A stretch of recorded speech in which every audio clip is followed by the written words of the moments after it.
Hello students, आज हम कक्षा 7वीं में हिंदी सब्जेक्ट में पाठ 2 अध्ययन करेंगे, जिसका नाम है दादी की घड़ी।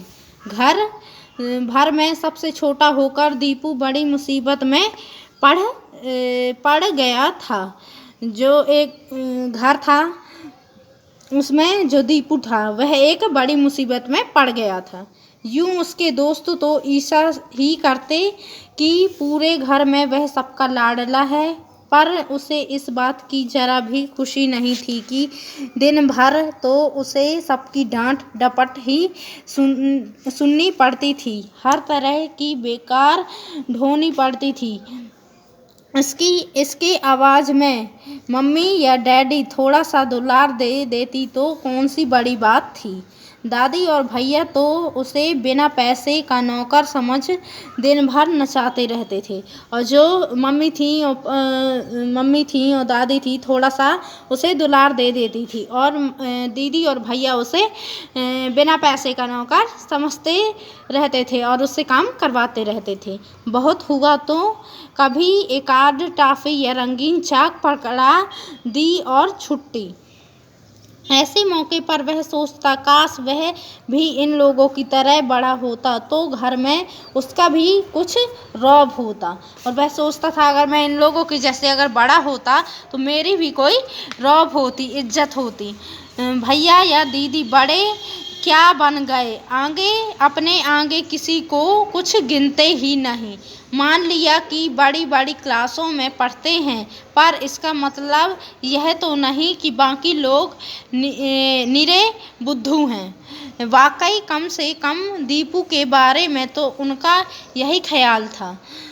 उन्हें इस बात की जैसे खबर ही नहीं थी कि दीपू भी अब बड़ा हो गया है, स्कूल जाता है, 4वीं कक्षा में पढ़ता है, और अपनी कक्षा का मॉनिटर भी है।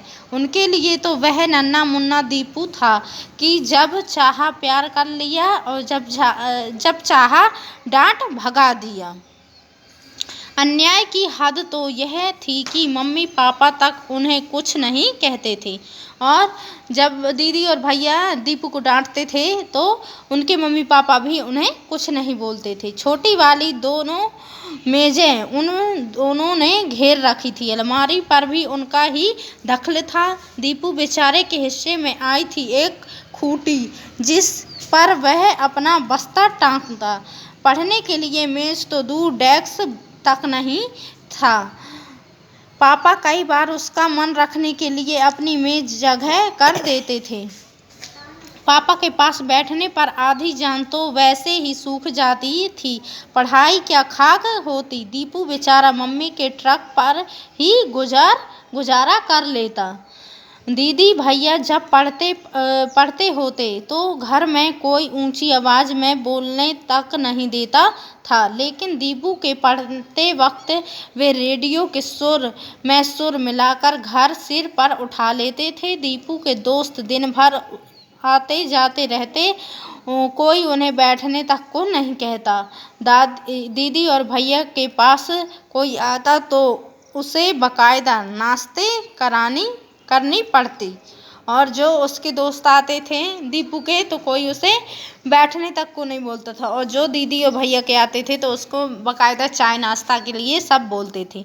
मम्मी उनके लिए ढेर सारा नाश्ता बनाती और दीपू बैरा बनकर रसोई घर में ड्राइंग रूम तक नाश्ता रहता। दीदी की सहेलियों के पास किताबें या चिट्ठियाँ पहुँचाना और भैया के दोस्तों के लिए चाय नाश्ता तो रोज ही का काम था। घर में एक ही अलार्म टाइम पीस था, वह बारी बारी में दीदी या भैया के सिराहने रखा रहता। दीपू की घड़ी साध थी कि हम एक ही सराहने घड़ी रखकर सोएं और उसकी सुरीली आवाज़ के साथ दिन की शुरुआत करें। उसके भाग्य में तो सुबह 8 बजे पापा की डांट खाकर उठना ही लिखा था। दीदी और भैया की तरह उसके पास भी कलाई घड़ी होती तो भी कोई बात थी। वे लोग बड़े थे, घर की हर अच्छी चीज़ पर अपना ही हक जानते थे। उसे ताज्जुब होता कि इन लोगों की परीक्षाएं क्या रोज़ चलती रहती हैं। जब देखो तभी 4 बजे से उठकर पढ़ने बैठ जाएंगे। एक दिन तो वह जिद पर अड़ गया। उसके स्कूल में दूसरे दिन इंस्पेक्टर आने वाले थे। उसने आते ही जोरदार शब्दों में ऐलान कर दिया कि आज घड़ी मैं ले कर सोऊंगा। क्या हमें पढ़ाई नहीं करनी होती?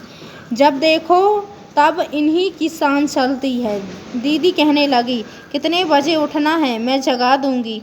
वाह साहब, दूसरों ही से कहना होता तो मम्मी से न कहते, कम से कम प्यार से तो जगाएगी। आखिर मम्मी को ही दया आ गई। बोली, सीलू तेरी तो आज परीक्षा खत्म हो गई है, कल तो तुझे जल्दी नहीं उठना है। एकाध बार दीपू का भी मन रख लिया करो। मम्मी की सिफारिश काम कर गई। रात को घड़ी वाला स्टूल उसके सिराहने था।